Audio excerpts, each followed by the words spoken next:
Hey there, I'm Catalina Villegas. I'm the host of Rolli's Experts Explain Everything podcast. Rolli is the platform where journalists find experts for their stories. It is created by journalists and for journalists. And as a journalist myself, I love to find fascinating people on Rolli, experts with so much knowledge and insight, and yet it rarely makes it past the headlines. So I'm bringing on one of those experts to answer all of the burning questions I've ever had about their field. Today, we're chatting with Cindy Shadel, a licensed marriage and family therapist with her own private practice. She specializes in helping individuals and couples recover from betrayal and find or maintain healthy relationships. Cindy, thank you so much for joining us. Nice to be here. So, I know from past relationships that different people have different interpretations of what infidelity is. And so, Yeah. before we get into talking about this big subject, let's just try to define what exactly are we talking about here when we're talking about infidelity? How do we define it for the purposes of this conversation? Yeah, that's a great question. So for the purposes of this conversation and probably the way that I work with it in my practice and with couples is, every relationship has a different set of rules, spoken and unspoken, that we sort of follow. But I think when it comes to infidelity, because it can be so broad, right? Is it, physical cheating? Is it an emotional affair? Is it watching pornography? And that's going to be different depending on the relationship that you're in. But the way I define it for the couples that I work with is first by defining the differences between secrecy versus privacy. And Mm. so, privacy, I would define as those behaviors that we don't hide from others. We don't feel ashamed. If somebody would observe us engaging in the behavior, we wouldn't necessarily feel embarrassed or ashamed. We could tell someone we engaged in the behavior and it would not cause embarrassment or shame. But they're the behaviors we prefer to do individually or on our own rather than in, the presence of other people. So a pretty benign example of that is, I like to meditate and I like to journal. Could I do that in front of other people? Sure. Do I prefer to do it on my own? Yes. So it's not a secret, but it's something that I like to do in private. A secret, on the other hand, is when a behavior is actively withheld or hidden from someone else. The discovery of that behavior by another person would cause us shame or embarrassment and possibly alter for the other person the desire for them to remain in the relationship. So, secretive behaviors in relationship are often a breach of like spoken or unspoken promises or agreements. And they also tend to be behaviors that change the balance of power in a relationship when one person is playing by a different set of rules based on that knowledge than the other person would be playing by. Cindy, this is fascinating. I never expected privacy and secrecy to be kind of the marker for Mm, at what point we're entering territory that is no longer okay. yeah. Yeah. No, I mean, it's such a sort of individual thing as well.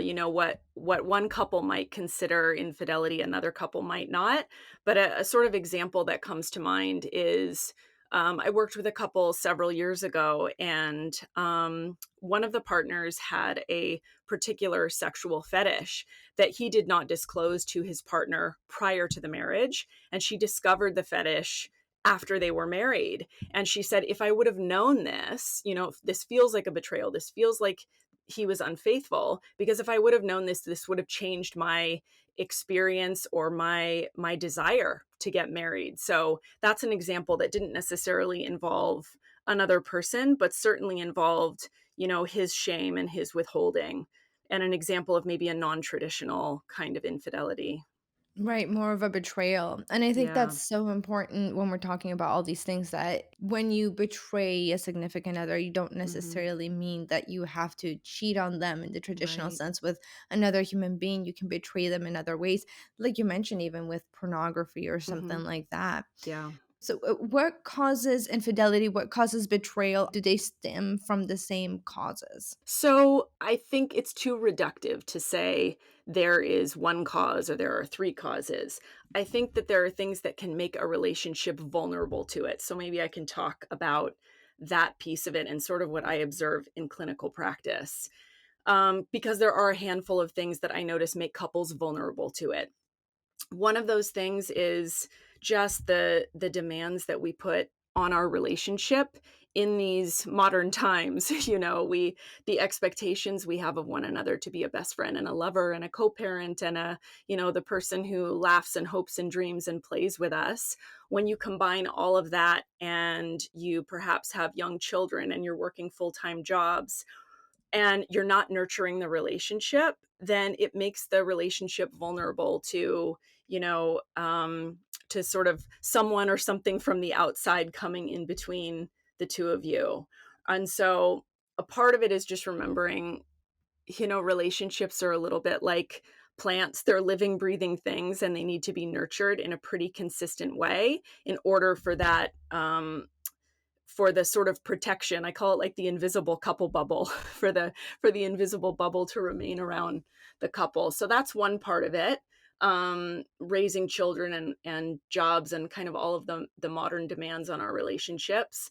Oftentimes when couples meet when they're particularly young, high school or college or in their early 20s, and they're trying to maintain a relationship over decades, there's so much growth that can happen emotionally, spiritually, financially, etc., over the course of particularly the decade of the 20s, that it can be really difficult to sustain a long-term relationship and make it through that period of time. So oftentimes when couples meet when they're really young and maybe they're one of the first experiences they've had in relationship, whether that be sexually or not, then there's not a whole lot to compare it to. And so that can present some challenges.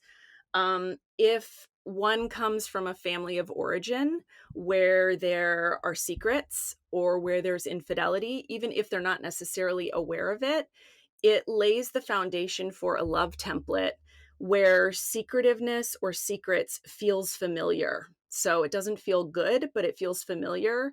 And it might have us reenacting that in our adult relationships because it's sort of what we know. And so, what might present as a red flag for someone who didn't grow up in a family like that might not even raise awareness for someone who did grow up in a family where there was a big secret or a big lie in some way.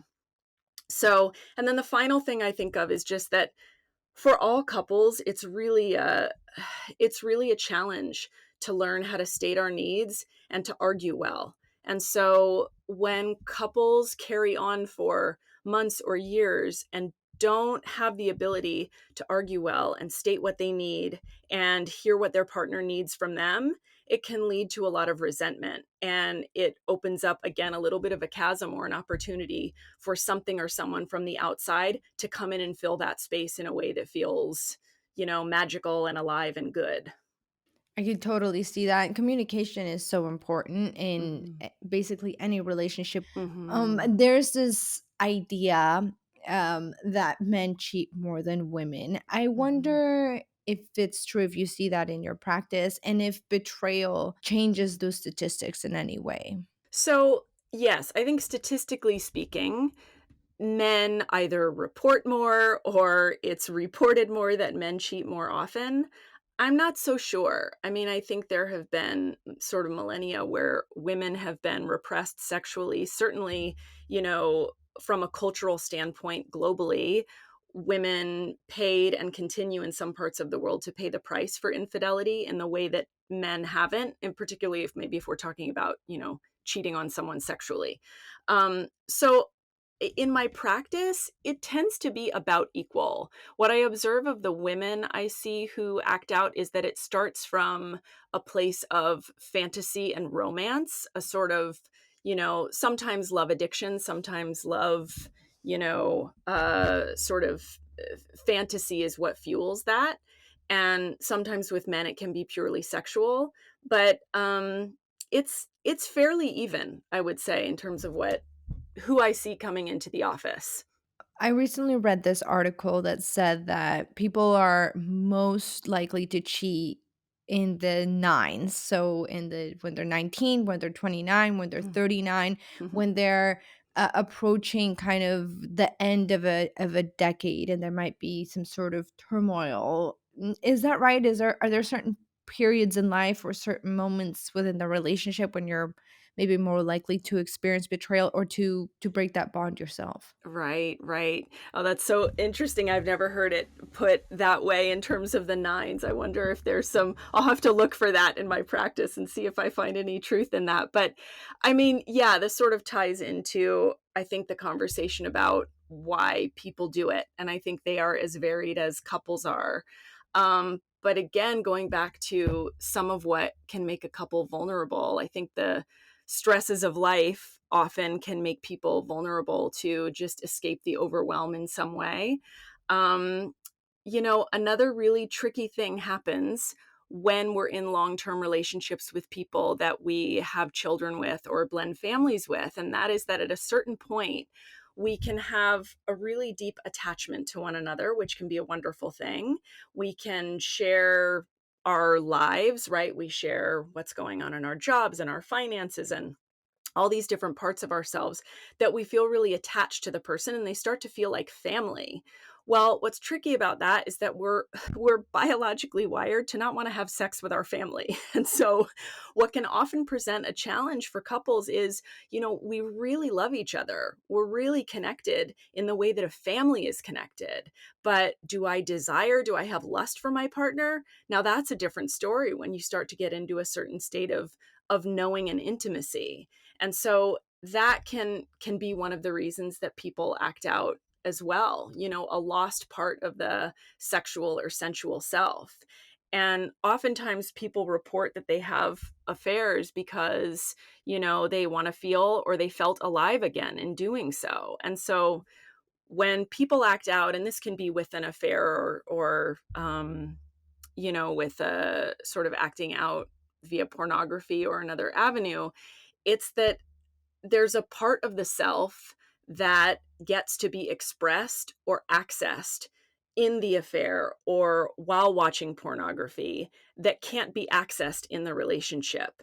So, the part of me that feels alive, attractive, desirable, funny, you name it. It could be any part of the self. I get to experience myself in the eyes of another when I'm having the affair in a way that I don't in my primary relationship. And so kind of all of these things and all of these things contribute to the reasons that people have affairs. And going back to what we were talking about before, if you grow up in in a family where there are affairs or there's infidelity, there's something that feels really familiar about it. It might not feel good and it might not be something that you want to recreate, but it feels like something we know. That early family of origin love template is very, very powerful when it comes to what we recreate in the future. Does that come from childhood trauma, from experiencing maybe divorce or seeing some type of betrayal? Does that impact the child's brain and at the same time then lead to acting out later on? So it can. It's not the primary or singular cause, but it can be a piece of the puzzle. So if a child grows up in an environment where, mom has had affairs or dad has had affairs and they identify more with one parent or another, or they feel a need to protect one parent over another, that can influence who they pair up with later in life, right? So if I grow up in a family where dad has affairs or an affair and I sense it or know about it in some way and I'm protecting mom, then maybe I grow up to reenact mom's role and I seek a partner who I think at the outset isn't going to cheat, but ends up cheating because I'm sort of trying to unconsciously right a wrong.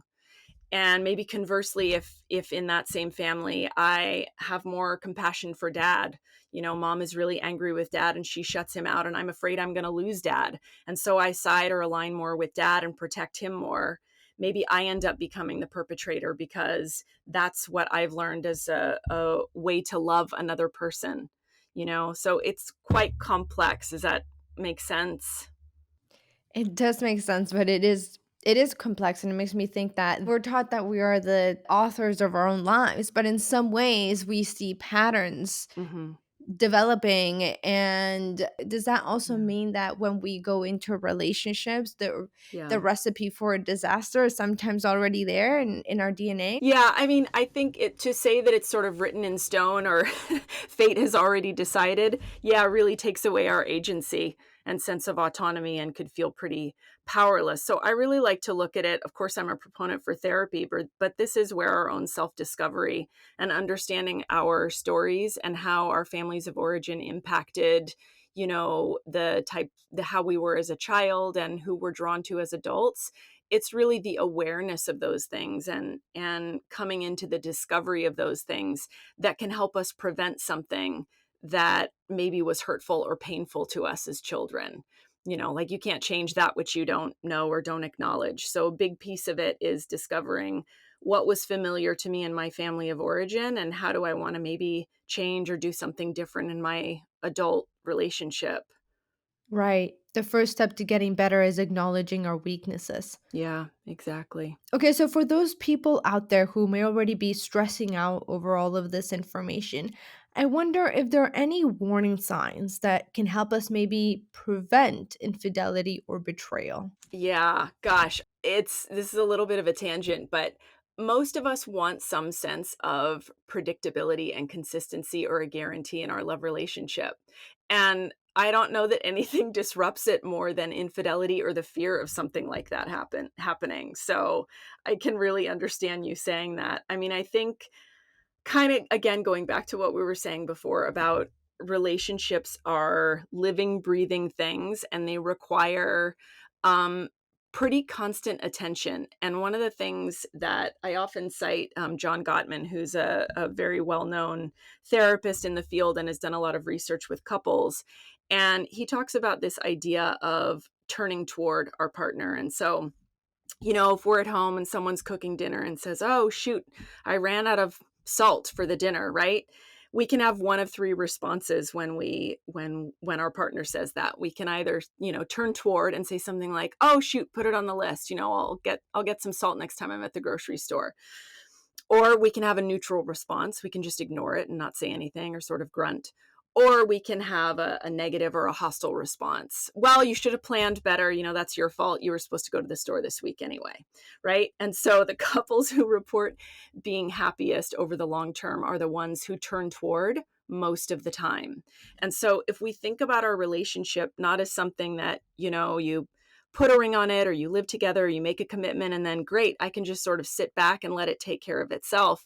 That it's really these little things every day that, putting in effort of turning toward and attuning to one another that helps to bolster a relationship. Not so that infidelity can never happen, but it sure makes it more difficult when you're feeling loved and cherished and respected and seen on a day to day basis, or at least most of the time. So I guess that's one piece of it. Right, and probably just a better way to live a life when you're feeling fulfilled and loved and respected and cherished. Yeah, absolutely. Absolutely. And I think also, again, learning about what kind of family you came from and what is, some of us grow up in families where most of us grow up in families that didn't know how to communicate very well. It's kind of an evolved or relatively new concept to be able to say what we want and need in the face of another in a way that is really kind. And so looking at how did my experience as a child, was I a child that learned to get my needs met by doing it in secret? Because if I did it out in the open or I said what I wanted or needed, I would be mocked or shamed or belittled in some way.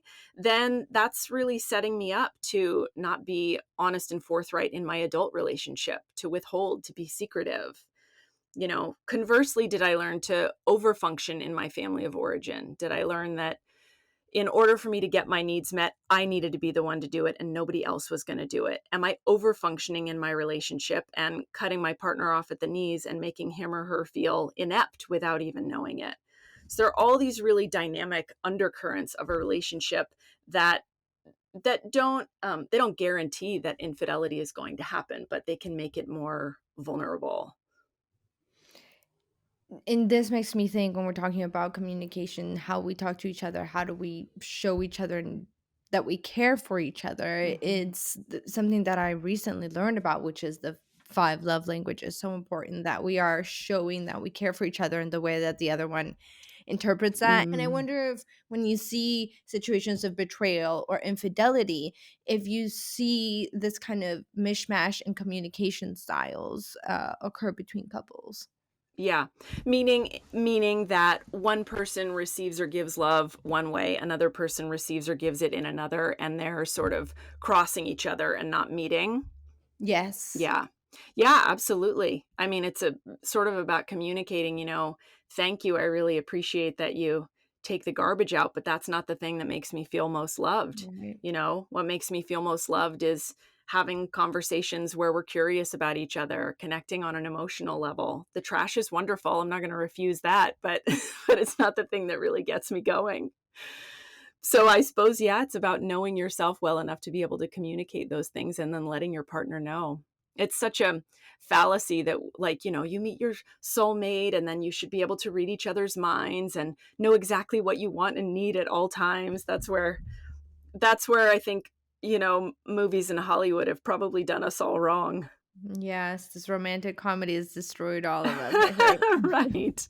Right, and the credits always roll at the very beginning of the relationship. We never get to see them work through conflict. Oh, this is so true. Okay, so speaking about communication, Mhm. if you're the one cheating on your partner or betraying your partner in some way, how do you talk to them about it? How do you bring it up? Yeah. Yeah, so this is a really big one and probably one of the things I see most often that is damaging over the long term to couples. So most of the time, people who are cheating don't disclose it. Most of the time it's discovered, the couple is in crisis, and that's how they make their way into therapy.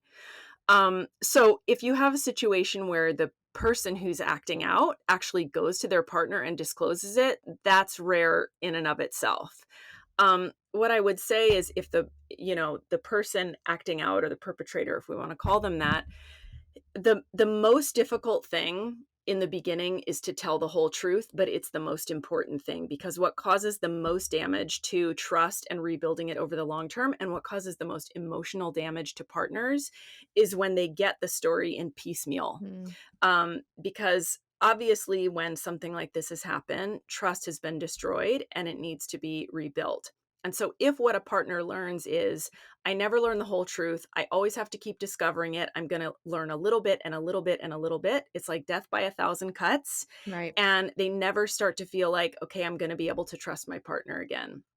So, probably the most important thing that a person who has acted out can do is to tell the whole truth the first time around, but there's a caveat to this, and what I would say is when you're telling the whole truth, stick to the timeline and don't necessarily disclose gory details. So, how often and how much money was spent and filling in the timeline for your partner is a really important piece for helping the victim be able to put the pieces of the story together and to trust their own sort of gut feelings again.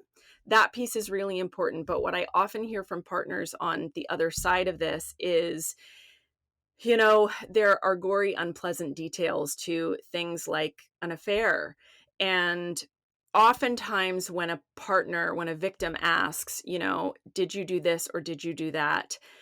They're really wanting their partner to know that they have the question and they don't necessarily want to know the answer, or they think they want to know the answer. But when they know the answer, it only serves to really increase and intensify these intrusive thoughts and images. So Hmm. what I would say is be really careful about those gory details. Seek the help of a therapist who can help you work through that in a really mindful and intentional way, but don't lie about the timeline of it and don't withhold information in that regard. So does that make sense? It does, but I have to tell you, Cindy, I'm usually in the camp of fool me once, shame on you, fool me twice, shame on me. And Mhm. I wonder if by forgiving the person that violated our trust, we're sending the wrong message and setting ourselves up for another infidelity or betrayal Mhm. event later on in life. Mhm. I mean, I think it's an it depends kind of thing. So you know, if a person I've worked with couples where, one person or another has betrayed or lied or had an affair. And I've worked with couples who struggle with sex and love addiction and have had multiple affairs. And in both cases, I've seen couples split up and I've seen couples remain together and create an entirely new, wonderful marriage. I would say that the main important ingredient is more so than the fool me once, shame on you, fool me twice, shame on me. It's after it happens, what does the person who acted out do about it? And so if what I'm observing from my partner is that he has gotten into his own healing and recovery and therapy, that he is including me to a certain extent in his process and sharing with me some things that he is learning, if he has a plan moving forward for how he's going to prevent himself from doing this and there are boundaries around that, that's really a good place to start, right? And for the victim, there's I hear people say all the time, well, you can't talk to me like this or you can't treat me like this. And the truth is, people can do whatever they want. We can't control other people. All we can control is our response to it. Mhm. So, a boundary without a consequence is useless. So, I always Mhm. tell people who are on the receiving end, you have to be really clear about what your boundaries are and what your consequences are, and be really honest with yourself. Because a lot of times I will hear people say, if this happens one more time, I'm done with the relationship, I'm leaving. And then that happens, and then they don't leave. And then they feel even more shame about the fact that they said they were going to leave and they didn't. So I think it's about being really honest with yourself about what you're okay with. And, at what point do I leave the relationship? At what point do I set a boundary and say, I don't want to live together anymore?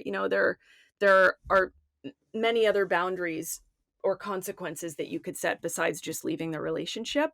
But again, having a boundary and not having a consequence just communicates to your partner the very thing that you don't want them to be doing, which is that your actions and your words are not lining up. So is that kind of the victim's role in infidelity, that they need to set clear boundaries and Mhm. follow through uh, on those boundaries that they've set? Yeah. Yeah, I think that's one of the hardest things when someone again is on the receiving end of something like this, is that it's very easy to focus solely on the other person and everything they've done wrong, and very easy to disconnect from what that person wants and needs themselves. And so that's the first place, is to sort of turn back toward the self. What do I want and what do I need in order to feel safe? How can I communicate that to my partner? With the understanding that my partner might say, "I don't know if I can do that," and when a victim is working through something like this, it's really important to get non-judgmental support. I don't know that I've ever worked with a client who says, "I talked to my friend about it and they said, you should leave him or her." And I thought, "You know what? You're right. That's exactly what I'm going to do." Instead, people just feel judged and shut down, and they learn that they can't talk to that friend or family member. So if you don't have a friend or a family member to talk to, it's really important to seek the help of a therapist or a support group, or people that can hold kind of a simultaneous reality that your partner isn't a horrible person, but they can do a horrible thing, and not judge you if you decide to stay.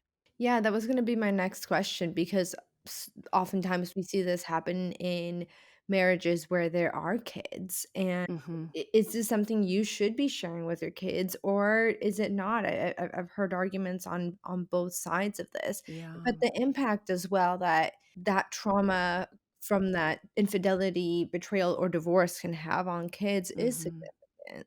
Yeah. Yeah, I mean, it's a sort of, I don't know that there's a black and white answer for it, because it's so dependent upon the family structure, the ages of, or the age or ages of the children, what the child or children may know or not know or understand. So it's really a case by case basis. Unfortunately, I've worked with some couples who the teenagers have discovered the acting out, or they've discovered the pornography, or they have discovered the betrayal, and that's a really painful experience. And if something like that happens, it's really important, if at all possible, for the person who lied or betrayed to really just take ownership and use it as a potentially a moment to turn things around and have a kind of awakening in the family. Um, but it's hard with kids. You want to validate their experience. If children are too young to know the details about what's going on, you do want to validate that there is tension, and you want to be taking care of yourselves, because children pick up on that tension very easily. And oftentimes with kids, they will act out or try to be the caretakers, or kind of unconsciously take that on. So I wish I had more of a chart for that one, but it's such a case by case thing. No, I totally get it. I know that we're all experiencing social media and the internet in new and very profound ways. And I wonder if you have seen that come across in your field as well, in your private practice. Yeah. Yeah, I mean, of course, we're all so impacted by it in great and wonderful and not so great and wonderful ways on the daily. I I was thinking about it, that of course the internet and social media have in some ways never made it easier for people to cheat, and probably broadened the meaning of infidelity, or what it means to cheat, right? So I think the thing um that seems most, I don't know if profound is the right word, but the thing that seems impactful when I think about the internet is that we have this tool at the end of our fingertips that has now made it so easy to to make a thought a behavior. And so what I mean by that is, you know, before the internet, somebody might have a thought about, I wonder what this ex-boyfriend or ex-girlfriend is up to. And it would be a thought, and the thought would be fleeting, and it would go away, and life would go on. Well, now if someone has that thought, there's a quick Google search, and you find them on social media, and all of a sudden there's an opportunity to connect with, to chat with, to see this person in person in a way that, not that long ago, we just wouldn't have the opportunity to do. So it's almost like it requires so much for us individually to hold really strict boundaries with ourselves, to be in our integrity. And I think there's that adage that, like, if you're an alcoholic, you shouldn't hang out in a bar all day, because at a certain point you're going to drink. In some ways, our devices, our phones, are like that. We all have thoughts throughout the day, throughout the week, of things that are unsavory, but never before have we lived in a period of time where that thought could very quickly lead us down a road that causes our life to fall apart. It's such a strange time, like, things that you normally wouldn't see or experience now, Yeah. it's front and center, and it's at your fingertips, and we just saw just a few years ago, Ashley Madison, that huge Right. website with millions and Yeah. millions of users, and you would just log on and, it was it's really an interesting time to be alive and to be in a relationship. Okay, so after this whole conversation, I would love to know, how do we regain and we Yeah. rebuild trust Yeah. after going through what can be really traumatic Mhm. experience of infidelity or betrayal? Yes, I mean, gosh, traumatic is exactly the right word. It's so devastating. Definitely for the victim, but also for the perpetrator potentially. When somebody acts out in that way, and they're not a malignant narcissist or a sociopath, right? It completely shatters that internal sense of, what are my morals and values? Who am I? And what does it mean for me to live in my integrity? So, I think the shortest answer to that, or maybe not so short answer, is that rebuilding trust takes a lot of time and a lot of consistency. And the best thing that the perpetrator can do is to be transparent and open and honest, to initiate conversations with their partner about how they're feeling. Oftentimes, of course, the person who has cheated or lied does not want to bring the subject up with their partner. They want to avoid it at all costs, because it's unpleasant, it causes conflict, and it brings up their own shame. The problem with that, though, is the more they withhold, the more their partner is curious about what's going on inside of them and feels distrusting. So, as uncomfortable as it is, it can really mean a lot to the victim if their partner comes to them and says, okay, how are we doing? How are you feeling with trust? What do you need to hear from me to feel a little bit more stable or secure? Also, for the perpetrator to be transparent with electronic devices, and to offer information if their partner wants to see it. Do you want my passwords? Do you want to, look at my search history? Do you need that to be helpful? What I hear often from victims is that just the willingness on the part of their partner to do that speaks volumes. And then for the person on the other side of it, on the receiving end, again, to get a lot of good non judgmental support, to set boundaries and consequences, and to communicate with your partner how you feel without blaming or shaming. This is a really hard one, especially when you're in the midst of some really intense pain. It can be kind of a normal human reaction to want your partner to hurt as much as you're hurting. And so, what I see a lot of partners do is blame and shame their partner and really be cruel or verbally abusive at times because they want their partner to feel just as much pain as they're feeling. But unfortunately, it only causes your partner to like withdraw and not open up and not want to be transparent. And then the final thing, and this is one of the hardest things I think for people who have discovered a betrayal, is, as you're working toward healing and trust, and this is assuming that you have a partner who is fully on board with rebuilding trust and being transparent, etc., to stop doing whatever those detective-like behaviors that you were doing before are usually what led to the discovery. This can be really difficult because if people are looking for something and they find something that, exposes the cheating or the lies, it can be validating in the most painful way. I sense something, this confirms my gut feeling, and in some ways that feels validating, I'll say. And so a victim has to be really mindful and really kind but boundaried with themselves about not doing that, because that just sets up a whole other cycle of pain, and keeps them in the trauma in a way. We just had a very long discussion about a lot of very painful things, a lot of Yeah. traumatic things for a lot of people. Mhm. And I wonder if there's any little sliver of hope, Mhm. anything positive that you see that can come out from something that can obviously be so incredibly painful. Yeah. Yeah, I mean, of course, because of where I sit in my work, um I see more than a sliver. I see a big a big slice. Eventually, it becomes the whole pie, but, I have worked with many couples who, after a period of time, say, "I never thought I would say this, but I'm so glad this happened," because what it opened up for us in our relationship was a new relationship, a new way to connect that is better and closer, more transparent and healthier than anything we would have experienced without this crisis. Or if they end up separating and moving on, really helps them to understand themselves, where they came from in their families of origin, and understand how they show up in relationship and be better in the next relationship they have. So, I mean, I see a lot of hope.